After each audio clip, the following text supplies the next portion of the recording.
Sheila and Steph, and as you can see, marami tayong flowers for today because as promised on my Instagram, I posted this dried flowers, this and these, and I want to show you how to do it. I mean, disclaimer lang, I'm not an expert on flowers. This is just based on my personal experience and how I experimented on these dried flowers here. So if you interested on how I do it, just keep on watching.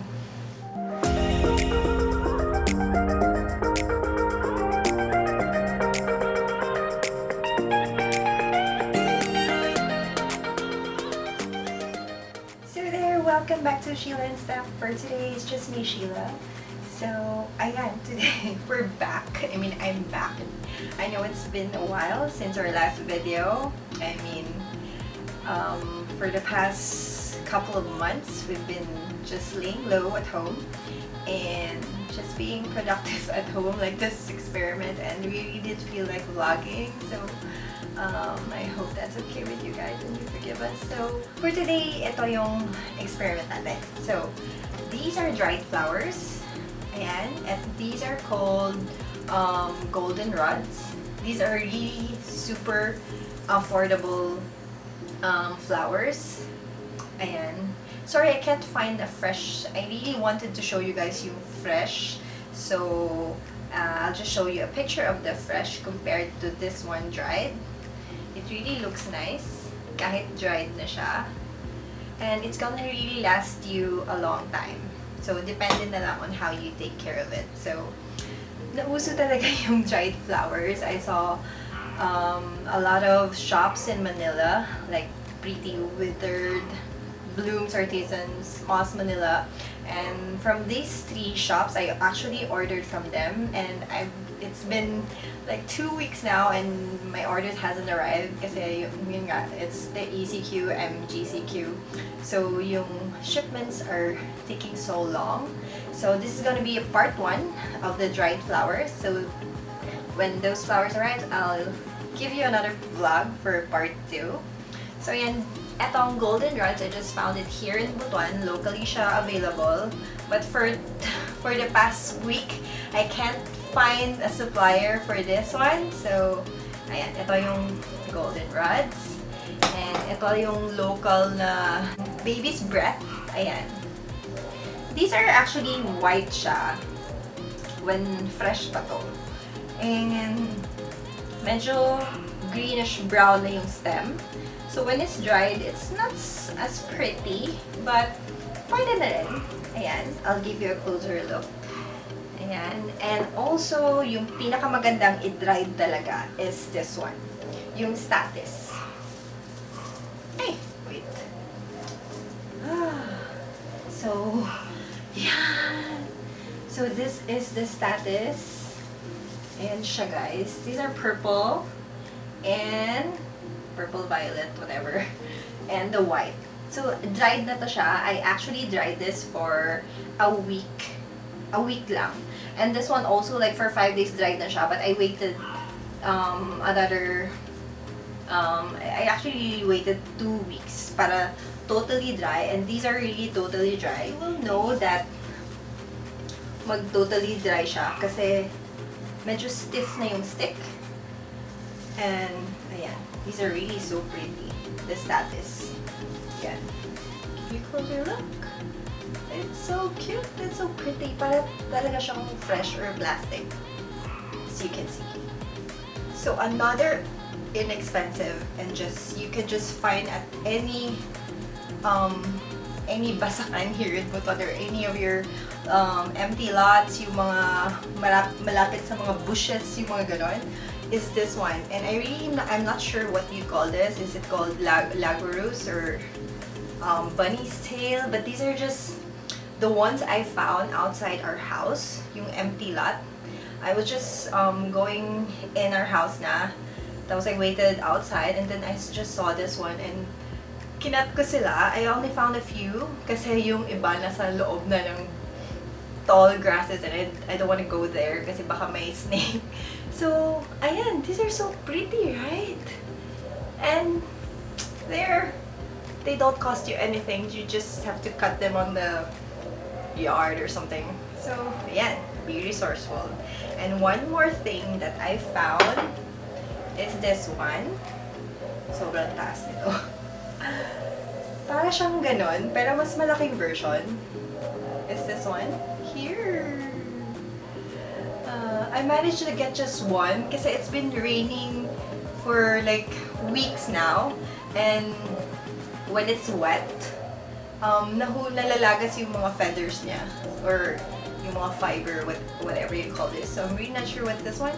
I thought this was called pampas, but pampas were different. Para siyang, yung pampas is parang walis. I also ordered that for, it will be coming maybe next week. So I'll show you that on my next video. So I thought these are really so nice. We found this on an empty lot somewhere here in the village. Pinukuha ko kay Yaya. And they managed to find like few pieces, but ito lang yung nag-survive kasi ito yung hindi nabasa.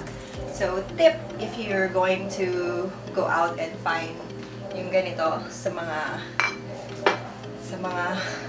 you know, sa mga kilid-kilid lang dyan, be sure na hindi umulan. Like, it's really hot kasi when it's wet, pangit siya, nalalaga siya.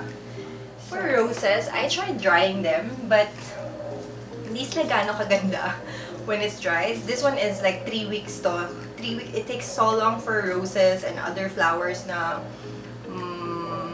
makakapal. So for these, kasi medyo manipis lang, so it just takes like 5 to 10 days or more if you want. I really waited like 2 weeks. So for roses, ganito siya.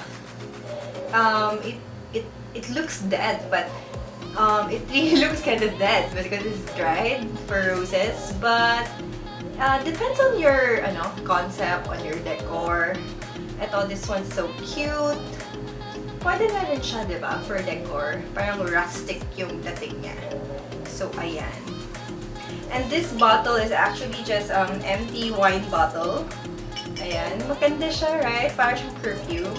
So, it's really, this trend of dried flowers is really so inexpensive if you just, you know, mga wine bottle, ganon, katulad nito.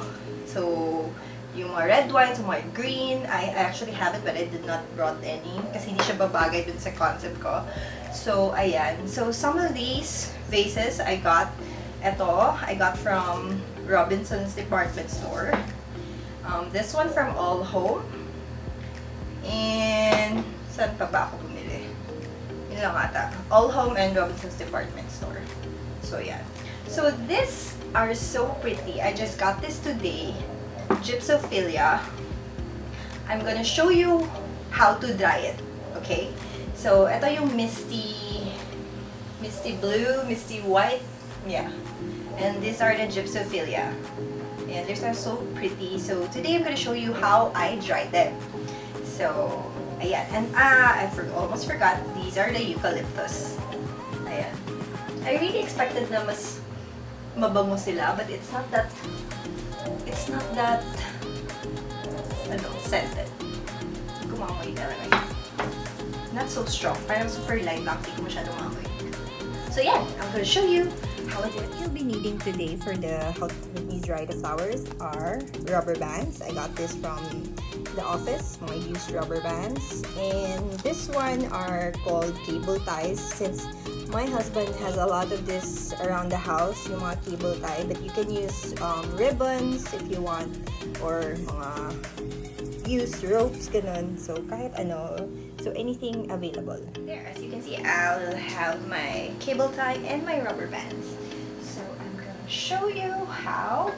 Actually, it's just very easy. Like, anyone can do this at home. So, let's start with this. And I think they're gonna dry beautifully, just like the Statice. So, ayan, these are Misty. So, ayan, I usually limit my bunching, like 2 to 3 stems, depending on the, no? So, ito 1 stem lang siya kasi marami siya. So, ayan. So, all you gotta do is tie this with a rubber band. Ayan. And tightly And I grab my cable tie. And ganyan. And you hang them upside down. So the reason why you hang them upside down is kasi when they're still fresh, pag ganyan, may tendency yung flowers mo gumaganyan. So when they're dried, ganyan din sila. So parang losyang sila. So if you turn it upside down, so they go straight, bagsak sila. So when they dry, bagsak din sila. I mean, ganyan. Yeah. So, okay. And you'll be needing also pala, I forgot, a rack or any rope. Sampay mo lang sa bahay nyo. So, sampayan. And the best thing to do with this one is inside the house. Like, yung very humid na kwarto. Yung, in my case, I put it in our dining area. Kasi doon, it's not so bright and not too dark and not much moisture yung room na yon. So, the more humid the room, the faster they dry. Kasi nga, dinedry mo, so dapat humid yung, walang moisture. I prefer rubber band when you're bunching them. I prefer rubber bands kasi nag-shrink yung stem kasi nga nawawala yung water sa kanila. So with rubber band kasi kasi when you use a ribbon or rope, nagiging loose. So rubber bands are the best to use. So ayan. For the Gypsophila, I bunched them into by two stem kasi medyo maganda yung niya, marami yung flowers. So ayan, repeat the process. Ayan. So I'll just fast forward. So they're done. They're being hanged. You should allow me space para mas mano yung air, mag-flow yung air. So ayan. So this is just like a clothing rack. So you can use anything like sampayan or just rope hang on opposite sides of the wall. So ayan. So you just let them air dry. So this is how they look like after a week of drying them. This is the Gypsophila. And they turn a bit brownish, but they're still so pretty. And this is the eucalyptus, as you can see. They're dry now. And here's the Misty Blue. They're so pretty. So there you have it.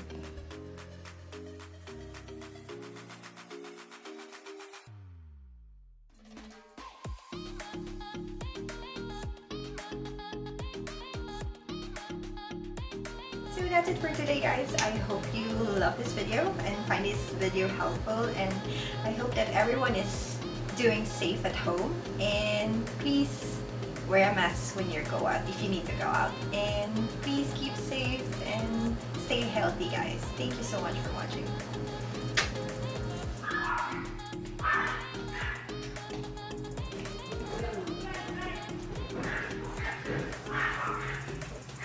Yes. Mama's drying the flowers. They're dead now. Yes. Flower. Say flower.